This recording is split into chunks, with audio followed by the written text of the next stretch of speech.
Aquarian. And of course, guys, I'm vlogging. I'm only 9 years old. Don't worry, guys. I'm available for vlogging now.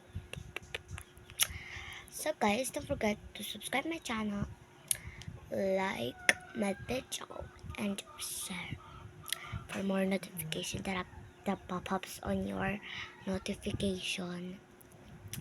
So, this is my first time to vlog. And kanina kasi, guys, kakarating namin nung 12 p.m. and 4 p.m. na ngayon, guys. Nag-makeup kasi ako, tapos inalis ko. And kaya may mga, yung shiny. And then, guys,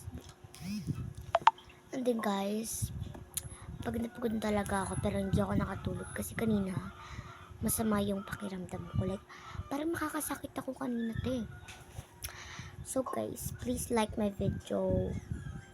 Yun lang po. Bye-bye, guys. Love you.